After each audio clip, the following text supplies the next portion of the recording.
عيشي بلادي عاش اتحاد إماراتنا عشتي لشعب دينه الإسلام هديه القرآن حصنتك بسم الله يا وطن بلادي بلادي بلادي بلادي حماك الإله سرور السماء أقسمنا أن نبني نعمل نخلص مهما عشنا نخلص دام الأمان عاش العلم يا إماراتنا رمز العروبة كلنا نفديك بالدماء نرويك نفديك بالأرواح يا وطن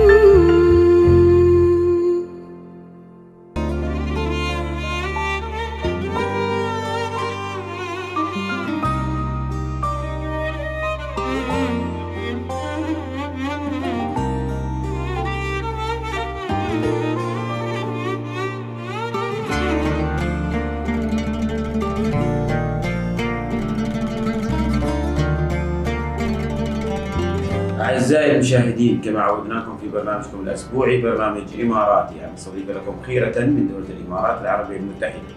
ولهذا الأسبوع قصة نجاح أتتنا من الهند المدير التنفيذي لشركة كلين ماكس في إمارات دبي، مستر سوشانت أرورا. Good afternoon. Good afternoon. At the first, we would like to know who is Sushant.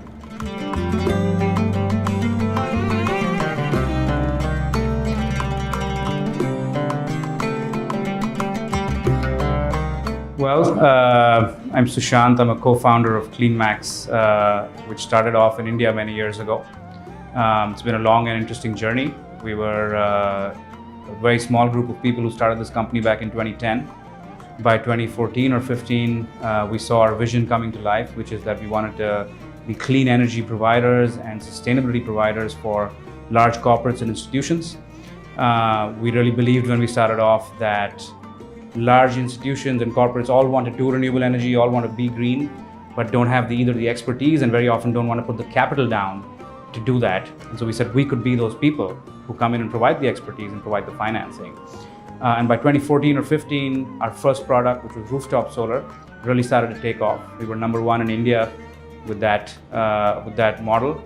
And we were the first people offering it on a build, own, operate basis, where our customers didn't actually have to invest in the solar plants, but only bought energy from them.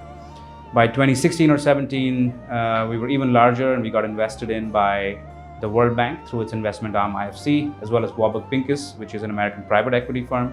And we used that money to expand our business further and also for the first time come into the Middle East. Great. And for me personally, this was a big step because I came here to set up this office. And by the grace of God, it's been a lovely and successful journey so far, and we hope that continues in the future.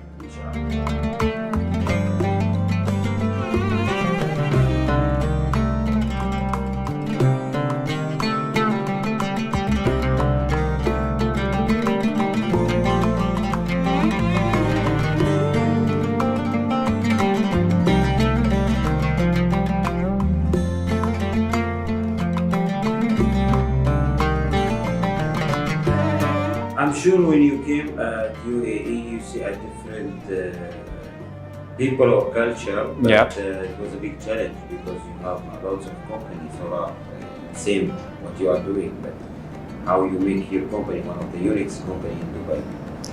Definitely. Highness Sheikh Mohammed Rashid, he mentioned we have always to be number one, but how to continue that are things. Yes, certainly Dubai was not like India. I mean, we were very encouraged when we came here, and that's why we chose the market by the way things were shaping up. As you mentioned, the vision for Dubai by His Highness Sheikh Mohammed bin Rashid was very clear that a lot of solar would happen in Dubai, that a lot of renewables would happen in Dubai. And there was a really good renewable energy policy, in particular the DIVA's Shams Dubai, which is a net metering policy, which was encouraging the companies like us to come and set up. And yes, we did find that many things were different. We had to raise our game to participate in this market. The standards of construction, the standards of electrical design, the professionalism expected by the customers, all of them were higher, more stringent than what we'd been doing back in India. But I'm glad to say we rose to that challenge, and we've had a lot of luck and success in working with a lot of the best customers here. And I'm very proud to say that today we have more than 50 megawatts of portfolio in Dubai, which compares to any large market in the world. I'm sure when we need to be in a good quality of service, we have to select our employees in very high profile. And we training them, we have to train them on this kind, you know, how to select them and training. Look, you're right. A company is really not an entity without the people that make it. And then there's enough stories of companies that did well when they hired in the right way, but when they changed those policies, things didn't play so well. So we're very careful, and I know the topmost leadership in our company, including myself, are all personally invested in recruiting. So even today, all the three co-founders actually go to universities themselves and hire people who are just graduating. We pay our employees above or better than market standards always, because we really believe that you can't have good people work for you unless you compensate them. I'm also very proud to say that 90% or more of employees in our company are ESOP holders. So they're not just employees, but they hold shares, and they're really owners of the company, and that's a motivating factor for all of them. And of course, there's constant mentorship, constant training, constant leadership. I always tell the people who work with me that in 2-3 years, I want you to be doing my job so that I can move on to something bigger and better, and then we can all progress in that way. So that's really our culture, and that's how we encourage our people. John, we know where we find CleanMax after sales service. How do you support your customers? Well, look, this business is one where we actually own most of the solar plants, and we run them for 20-25 years, which is their life. Our customers don't actually buy these from us. They only buy the output, which is electricity, right? And so to that extent, if these plants don't run, if they don't have good service, don't have good operations and maintenance, we actually make no money, because we never make money by installing the plants, we make money by running them. So for us, this is the most important part of the business, and even more so than our customers, I presume. And so we have a dedicated asset management team, right? These are people who run all the 800 megawatts of plants that we have running today. They use very high-end remote monitoring software. This is something that we took 18 to 24 months to develop, and it measures the output of plants and every parameter in them every 15 minutes and relays them to a central database, right? We have a global operations center where a number of well-trained executives are looking at these screens, they're monitoring how these plants are doing, and the moment something goes wrong, there's an alarm that goes off, and they actually communicate this to regional teams to go and fix this at site, right? So for us, running solar plants is really our business. Installing them is only incidental. Let us to know the future plan of CleanMax. Well, look, the sun is shining on the renewable energy industry, and that's a really good thing. I think we're well positioned to capitalize on that. Our current investors are very happy with the kind of progress we've had, and we hope to grow this in the markets that we're in. So, you know, when we started off, we were doing only rooftop solar. Today in our home country, we do rooftop solar, we do off-site solar farms on a wheeling basis.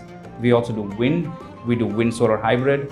We're also now looking very carefully at energy efficiency as well as battery storage.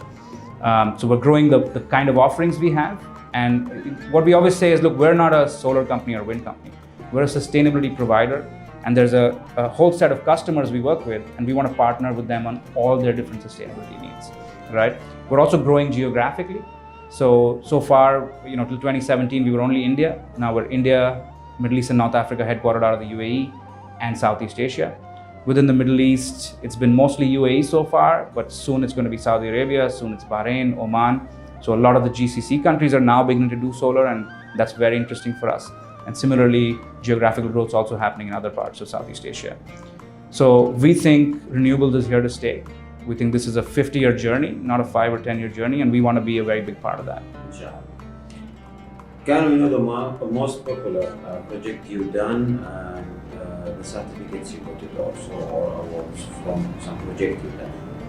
Yeah, I want to mention the University of Dubai project that we did, and obviously I'll be able to say only what's publicly available information. The University of Dubai is a project we undertook back in 2018, and we actually constructed in 2019.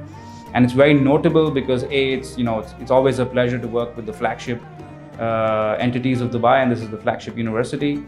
But also because this is the only net zero, or at least was the only net zero university in the Middle East when it was constructed. So the solar plant that we put up, which is a 1.7 megawatt solar plant, actually provides all the electricity for that campus. And that's a source of great pride for us, and I know it is for the university as well. We received commendation from the Dubai Chamber for that effort and for that achievement, and we're very proud to have been associated with that one project. And what you are expecting from Expo 2020? We're really looking forward to Expo 2020, and we were very saddened that it had to be pushed out by a year, but I know it's happening now, so that's very exciting. We actually have a solar project on a building in the Expo 2020, which is a big mall, and so we're going to be very happy to showcase that in the middle of that large event. We think Expo 2020 is going to be a wonderful event, not just for UAE or Dubai, but for the whole region. And we're going to be participating wholeheartedly to the extent possible. Inshallah. Can we know who support you to be today in this level, and what you will say for the people who support you? Look, the list is very long of the people who supported us, and you don't really achieve anything without it being a team effort. But I do want to mention a few that have helped this office, which is our Middle East and North Africa headquarters, to grow.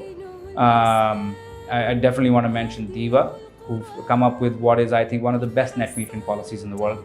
We've seen a lot of net metering policies in India and Southeast Asia, and while they are also good, DEVA's net metering policy is the one with the least constraints on developers, the most smooth process in terms of approvals, the clearest guidelines in terms of technicals, and I think that's the biggest reason that people believed back in 2016 and 2017 that Dubai can be a solar market.